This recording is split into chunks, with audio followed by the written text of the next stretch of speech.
Before we start and introduce the speakers who will be talking today, I just want to remind people about some important dates that are forthcoming. The AAJ Annual Convention is being held this year in Philadelphia from the 14th to the 18th of July. Of particular interest to our international members is the International Practice Section CLE, which will take place on Sunday on the 16th of July from 2 to 5 p.m. The International Practice Section will also have a reception on the same day from 6 to 7:30 p.m. Now, AAJ this year have introduced a very good deal for new members who attend convention, and there is a new rate of $800 for any new international member that wishes to attend the convention, and that also covers their AAJ international membership fee. So we have two speakers today: Ian Denham, well-known barrister from Outer Temple Chambers in London, who will speak about the Mycobacterium Abscessus outbreak at the Royal Papworth Hospital in the UK and the coroner's inquest that followed. Now, in relation to this questions, if anybody has a question, if they could please just put it in the chat box, and after both speakers have concluded their talks, we will circle around and answer any questions, and we will open up the webinar then to questions. And thank you very much for joining us. So to start off, I thank PEOPIL and the AAJ for inviting me to speak on this topic, with Jeff and in particular Liam and David for coordinating this event. Contaminated water is currently a huge issue in the UK right now. We have got real problems with privatised water companies that continue to remain profitable and pay out dividends to shareholders, yet continue to allow sewage and effluent into the rivers and sea, which you can imagine is causing a real social and political issue over here.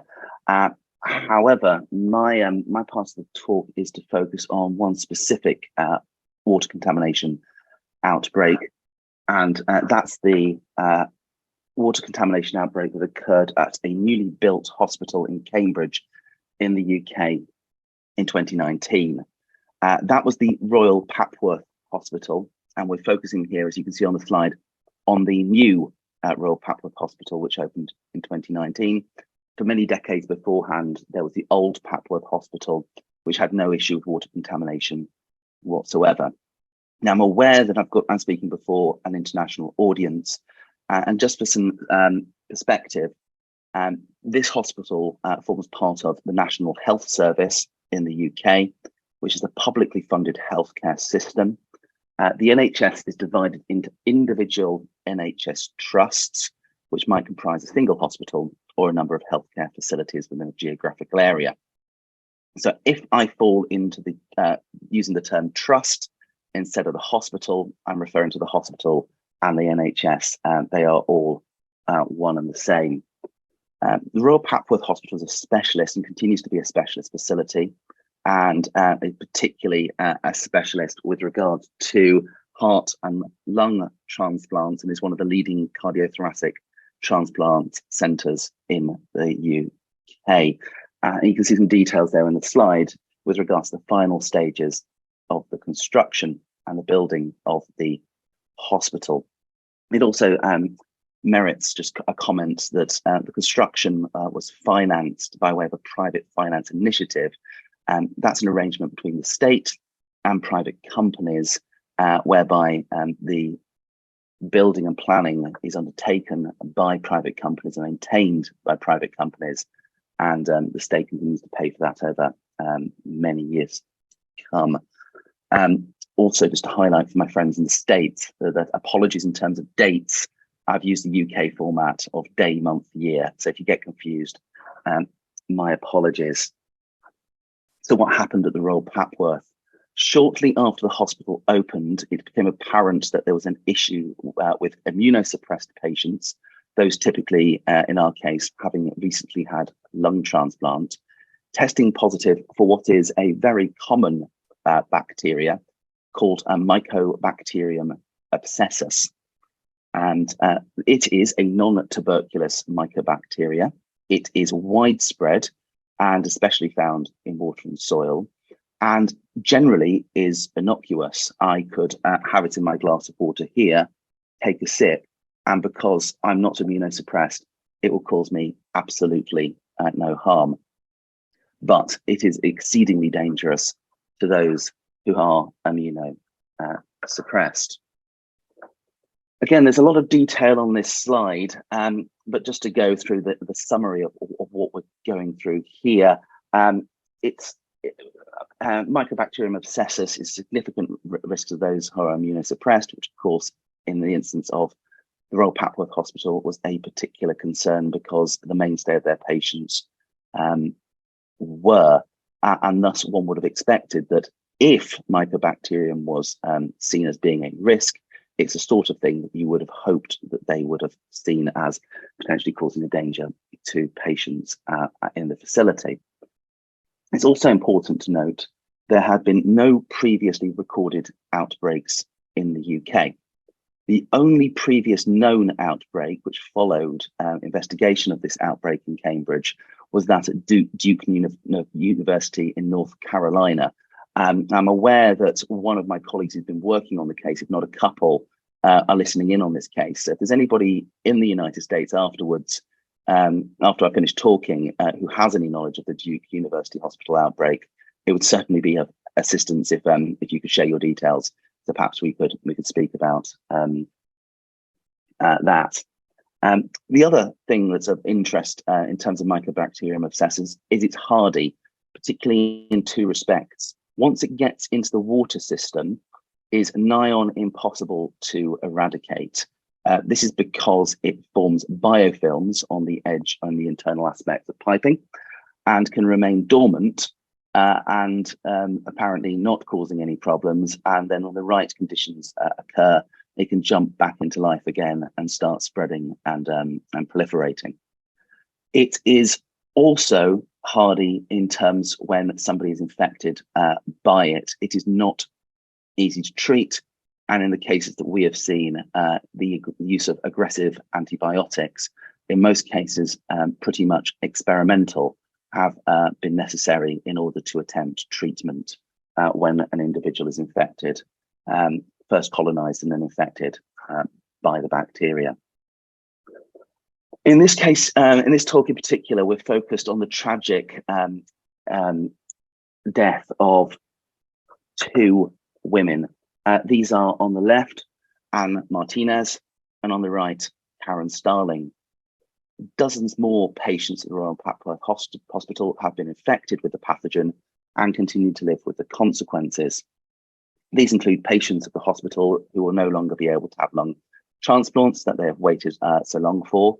And what I'm going to focus on today are the inquests, the inquiry that followed the deaths of Anne and Karen. What's clear is that the families of the deceased and those who continue to be affected, who continue to live with the infection, wanted answers as to what happened. Accordingly, they instructed Irwin's Mitchell solicitors based in Birmingham in the UK, who have a specialist healthcare team, and the team that was acting for them was headed by Phil Banks, Tinder Paul, and Jennifer Hodgson. They in turn very kindly instructed myself and Elliot Wolf, King's Counsel, to act as counsel in terms of the civil matter and in terms of the inquest. Now, there have been two sets of proceedings. The one which is resolved is the inquest, which is what I'm going to focus on today. There is also an ongoing civil matter. I'm not going to focus on that today because it is ongoing. So the inquest. The inquest was held at the rather grand town hall in Peterborough in November last year, where I attended with both families who had died. It was a 6-day inquest. I was also given fantastic support by Jen and Jatinder, who attended both in person and remotely. The inquest was also attended by 4 other interested parties, those being the NHS Trust, the Private Finance Initiative Company, the company that designed and built the water facilities for the hospital, and a soft facilities company that was responsible for cleaning and in particular have been instructed to flush the water systems, which was important for maintaining temperature and avoiding stagnation in the water supply. So all of those were represented by council, and we had a very clear division between who was who, because myself and the family spent the whole of the inquest on one side of the court and the remaining others on the other. It's not supposed to be an adversarial system, but it rather did feel so during the course of the inquest.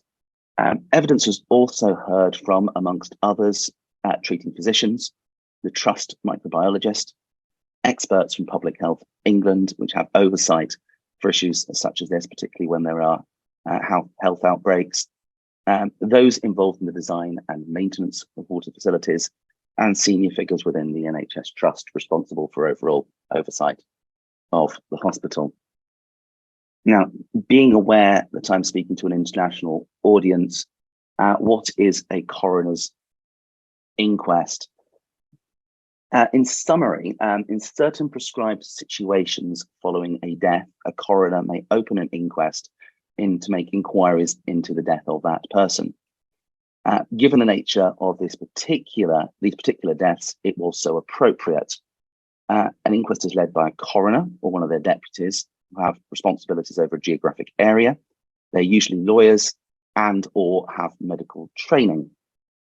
The basics of an inquest are to identify who died, the medical cause of death, which is usually determined by a pathologist by way of post-mortem, and how, when, and where the deceased came by their death.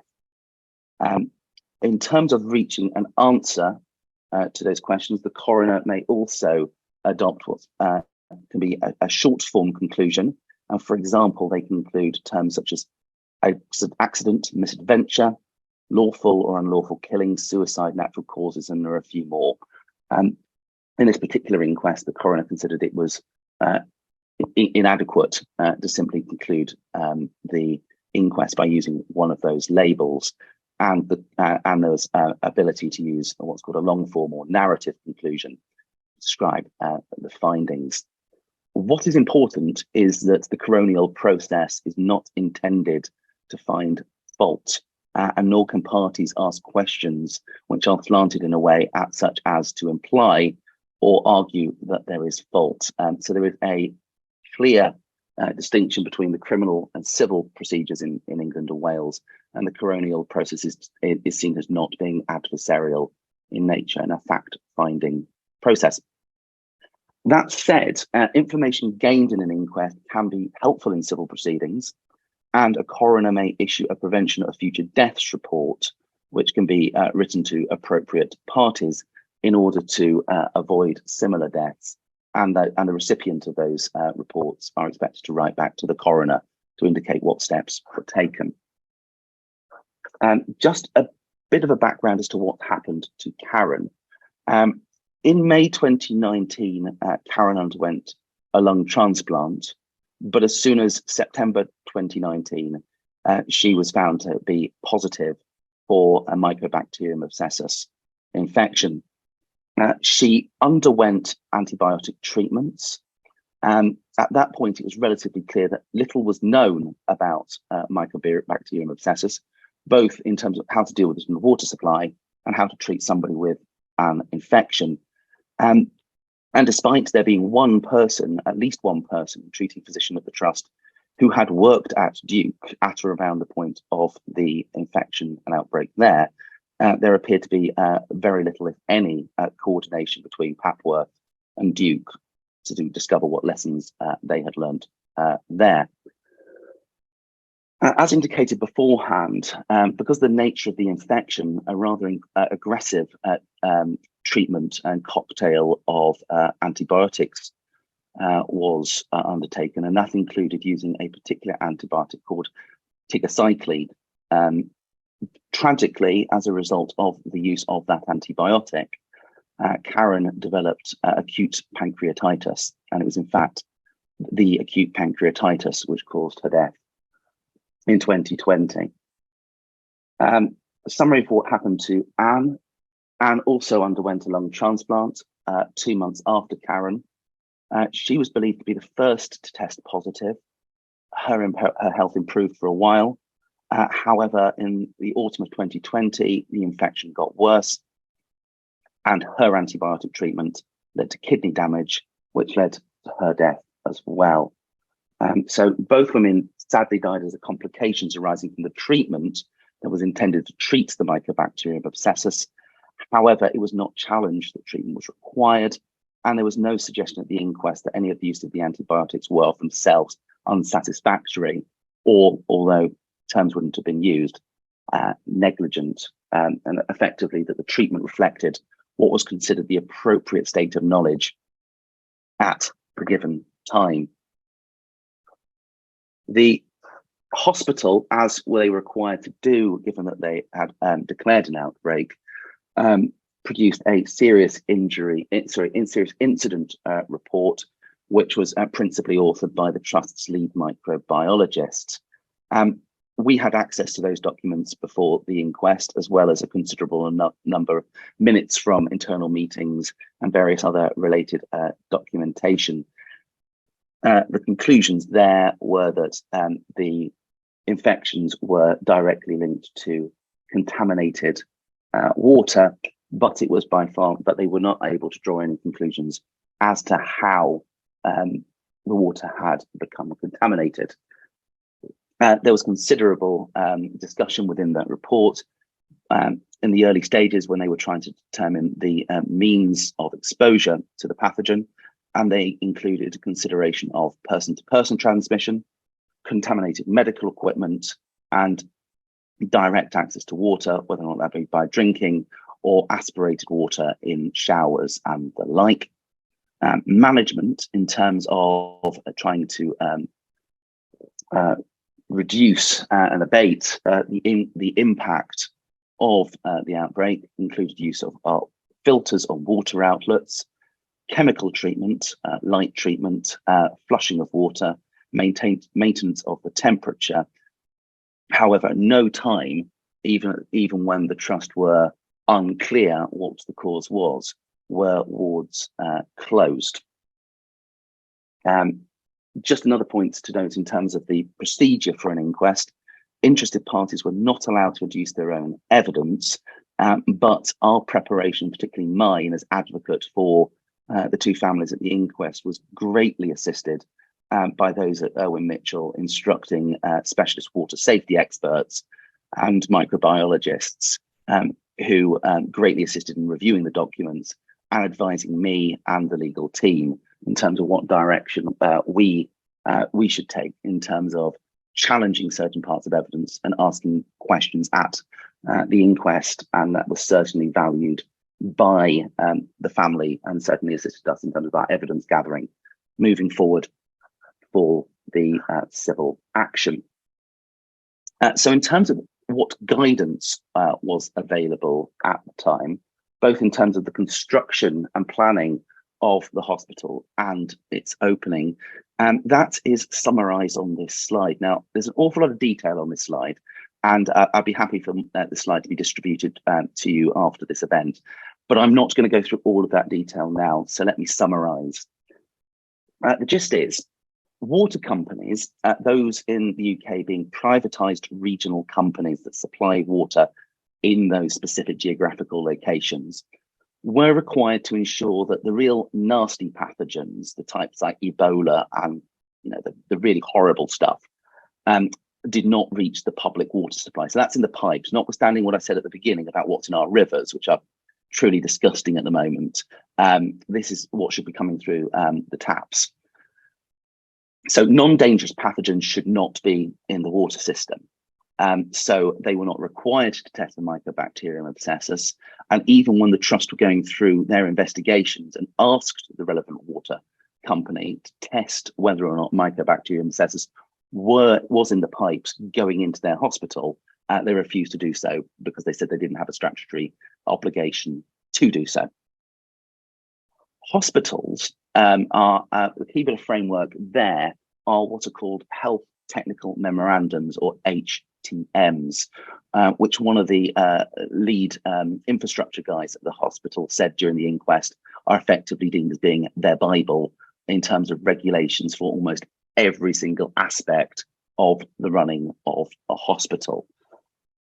And there were specific HTMs which required, in terms of water going into the hospital, to test for some specific pathogens. And those principally were Legionella, which of course leads to Legionnaire's disease, and pseudomonas. They were not, as a matter of course, for general water supply, required to test for non-tuberculosis mycobacterium or Mycobacterium abscessus specifically, which meant that there was no system of monitoring whether or not those bacteria were coming in, but there was a system of general monitoring and purifying of the water with regards to the statutory pathogens, if I can put them that way. So the general gist of the evidence is that at the time, based on the governing HTMs, there was nothing that the trust was doing wrong.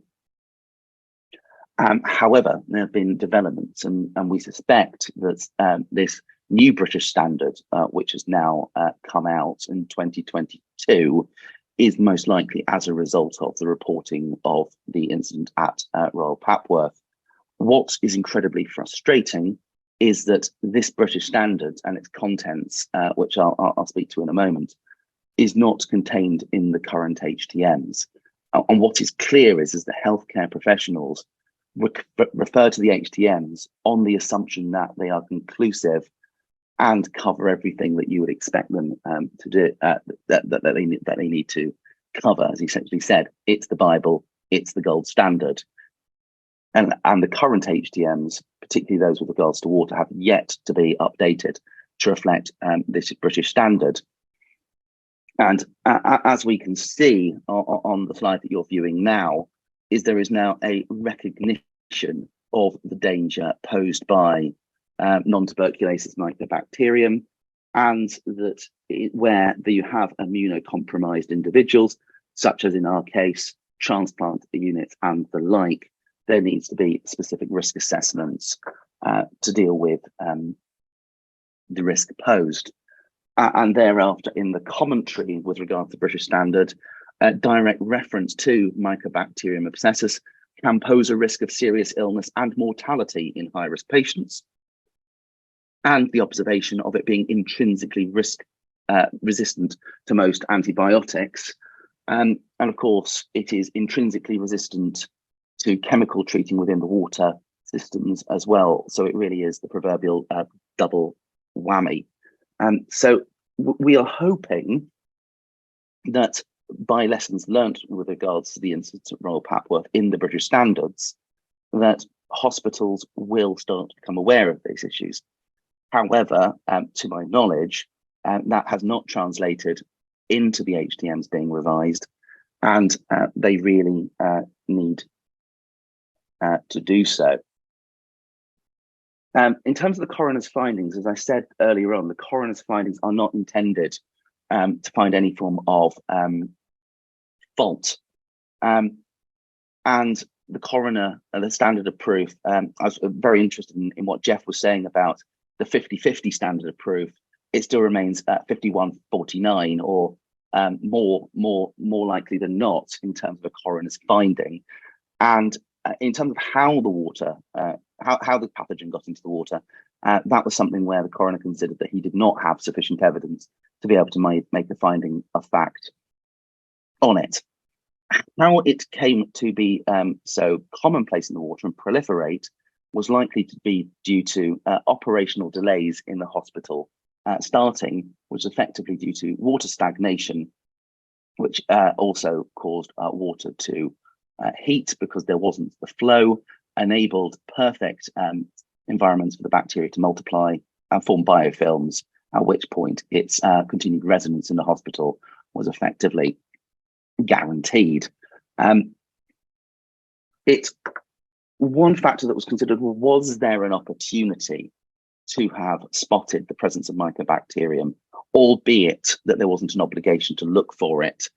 And what the coroner did find is that Mycobacterium flourishes in the same conditions as Pseudomonas and Legionnaires, and that there was some debate between two of the witnesses who gave evidence, one of whom was a microbiologist and one of whom wasn't, as to whether or not tests that were carried out, which did indicate the presence of a different type of Mycobacterium, not abscessus but Chelonae, would by association mean that there was a risk of the presence of abscessus, And of course, there wasn't the obligation to check for it.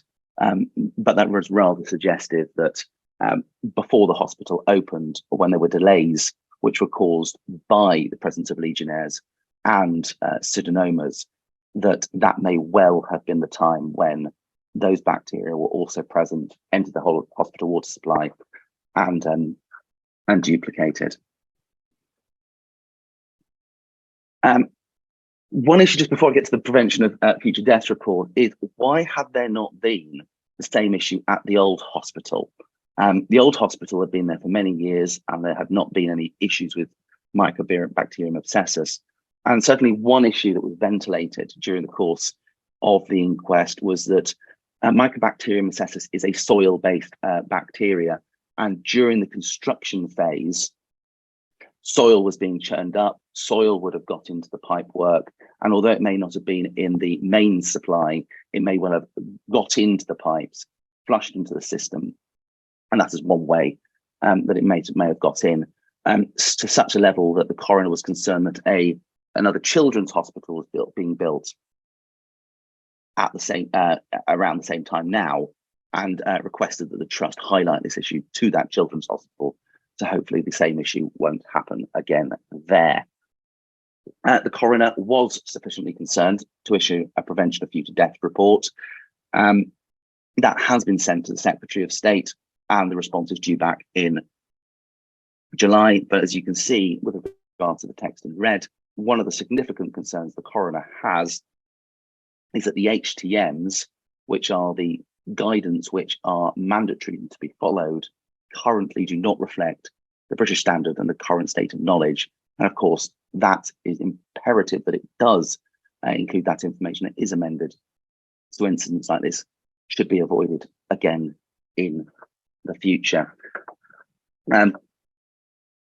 Thank you ever so much for listening to me. A bit of a whistle-stop tour of what happened in Papworth. I think I've dealt with in 25 minutes what was otherwise covered in about 6 days of court and about 2 weeks of preparation, but thank you very much for listening. Thank you, Ian. I'd like to thank our excellent speakers, Jeff Marion from Buffalo, New York, Ian Denham from a London barrister. I'd also like to thank David Ciesla and Annie Cushman from AAJ for their help in organising this webinar today, which was the first of our joint AAJ-PEOPIL webinars. I hope people found the webinar today informative, and I think it will help our members consider how to deal with such water contamination lawsuits in the future. So I'd like to wish everybody well, and thank you for joining us today.